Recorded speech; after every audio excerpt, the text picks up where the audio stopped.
Double bonus Happy Hump Day Song Wednesday. That one dedicated to Sammy, my cat, rolling right along. Coming to you live.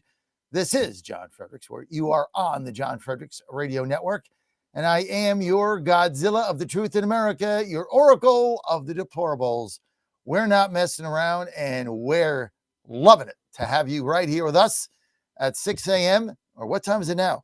6:25. Time flies when you play two songs in the morning, but I got my coffee ready to go. Got my first cup, about to down it. I'll do that on the break, save you guys a little bit of time here.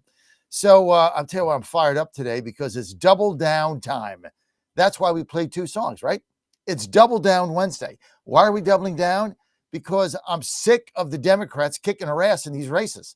I'm sick of the narrative. I'm sick of the fake news. I'm sick of all of it. And we're going to change it. We're going to be a one-man gang.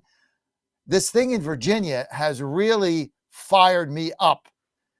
We have no opposition. It is like the Maginot Line, or worse. At least they had a wall. We have nothing. There is no opposition to this. There's no apparatus. There's no party. There's nothing. I am going to do it myself. I tell you what, I'm going to get everybody I know together, all the congressmen. We're going to do a C4. We're going to just sit here and take this. I mean, maybe they'll pass this thing in April. I don't know. But it's 4 seats. This thing could determine the future of the country, not only the midterms, the whole future, based on what President Trump does, because you're never going to get the filibuster out of the Senate with those weasels in there. President Trump had a breakfast to get all the senators there to try to get him to break the filibuster. Somebody told me he had like 8 votes out of 53. They don't want to do it. They don't want to do it because they're afraid, and also because they view him as a lame duck. This is the truth. They're already viewing him, he doesn't really have the juice. He's not going to be around. Then what are we going to do? There's no plan. Oh, we can't get, here's what they're saying, folks. Let's talk, right? They're saying, well, we can't get the Trump voters out without Trump on the ballot. Well, he's not on the ballot next November. Well, that's a problem. What about 2028? He's not on the ballot either. Well, maybe he is. Oh, John, are you over to the Trump 2028 camp? Third term? Yes, 100%. 100% did a 180 on it. Why? Over what they did in Virginia, Utah. Look, these people don't care about constitutions. They tear it up and pee on it. It's to them, it's in the bottom of the cat box. It's cat litter. So if they don't care about it, why should I? Or why should you? So we got to fight this. And are you ready? You know what? I got up today and I'm like, everybody's wringing their hands. So I talk about this Virginia thing. How are we going to beat this? Somebody says, oh, well, we're going to start a C4. Let's see. So you're going to raise money and do what with it? Buy ads on my station would be good. That's a step in the right direction. I got the best buy in America. Everybody knows that understands this stuff. It's the best buy anywhere. My vote, and my people like yourself that tune me in, vote at 100% clip. Otherwise, you wouldn't tune me in, right? Every one of you that's listen to me right now, you vote in every election all the time, 100%. I know that. You know that. But other than that, where's the infrastructure? Where's the ground game? Where's anything? Where's the bus tours? They have nothing. More grift. Look at what happened in California, El Grifto. McCarthy made millions and they got beat 2-1. It's unbelievable. So we got to do this ourselves. This is a community. You can sit back and put your tail between your legs, or you can fight. Now we fought in 2024. We won this thing. We got to fight now in 26. And you're with me. We got to get everybody together. The division that we have within our ranks is not helpful. It's not helpful. Okay, I'm not in favor of this. Like my wife Ann always says, when we get into it, we got to get something done. Like there's something that's got to get done. She says, look, let's focus together on getting this done today or tomorrow or the next 2 days. Let's get this done, and then we can fight later. I'll give you a license. Here, I'll write it out and hand it to you. This is a license to fight with me after this is done. Deal? I'm like, what do you say to that? Yeah. I mean, you forget what you were fighting about after you get it done anyway. We got to stop the division. I mean, it's too much, man. There's Laura Loomer and all this stuff, and Israel, and just stop. Now we got, MTG on the outs. We all need to be rowing in the same direction. Let's fight November 7th, 2026, when we keep the House and Senate. Then we can fight about who's for what. Then we can fight about Israel or the Jews or this or that, whatever it is that's dividing it, Tucker Carlson, whatever's out there that's dividing us, who cares? It's irrelevant. We agree on 80% of the issues. And I'm going to say this other thing, this whole "you're not MAGA" thing. I don't even know what this means anymore. You're not MAGA. You're a rhino. We've thrown this word around so much. Everybody's a rhino. I guess Trump's a rhino. I mean, Trump just proposed a 50-year mortgage. What? We got to focus, man. Let's get a 30-year mortgage rate down so people can afford to buy houses. And then over time, they have a chance to own it. 50 years, you're dead.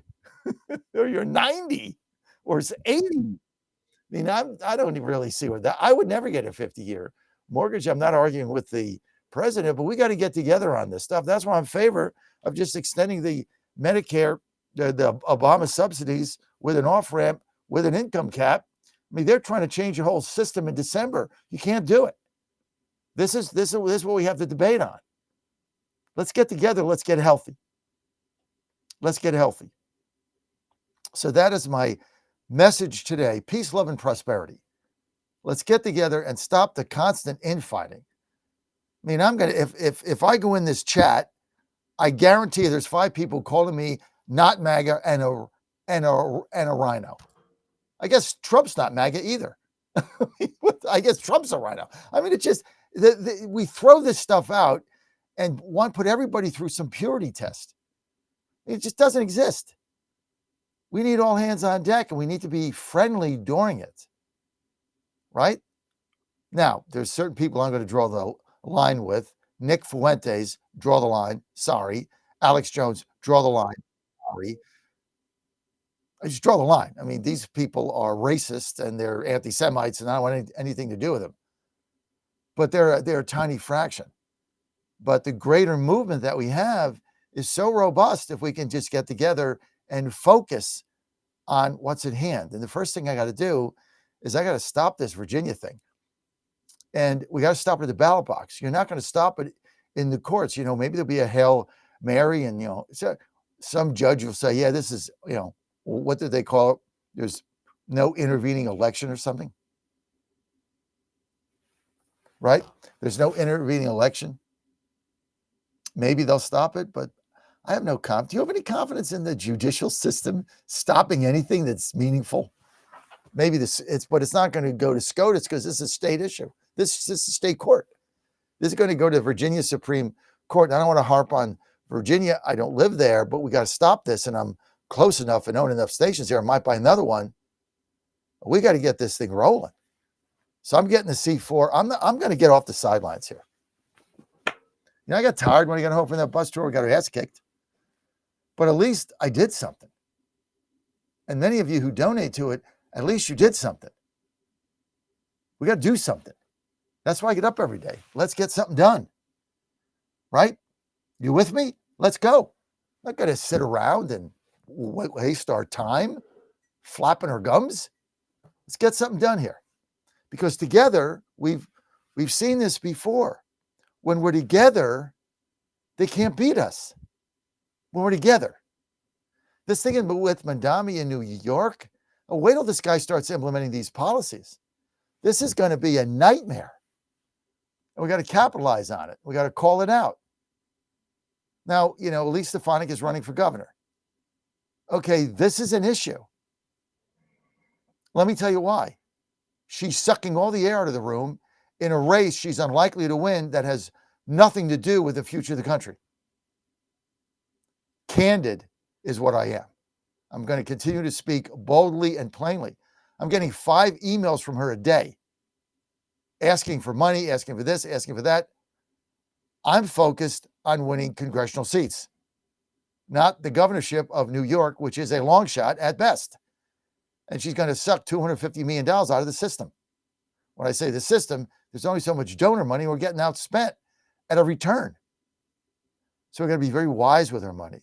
I hope she wins and I'm for her, but just understand the dynamics of what's happening in New York with her governor's race, which is a long shot at best, as far as I'm concerned.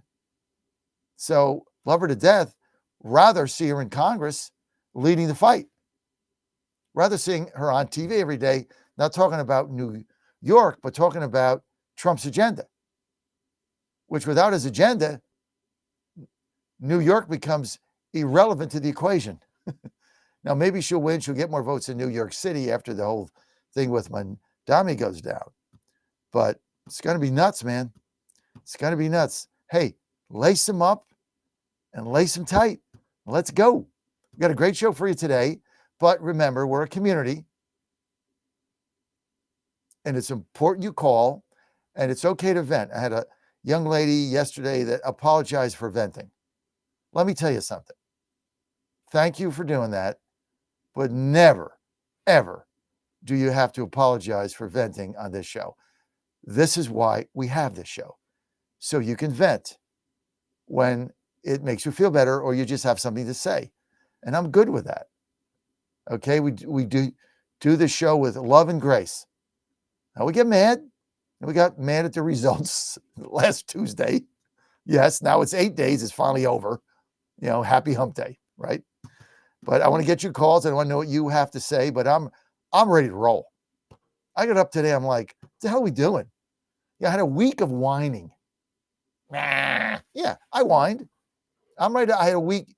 I was at dinner last night with Marcy, who finally got back in town, Monday. I'm sorry, who works for DHS. And, finally they're going to get paid in a couple weeks or something.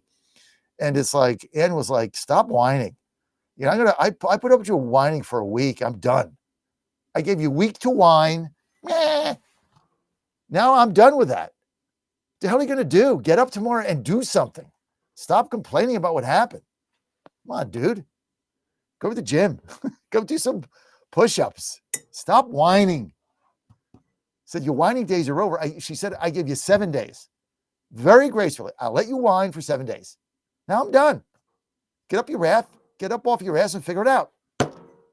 She's right again.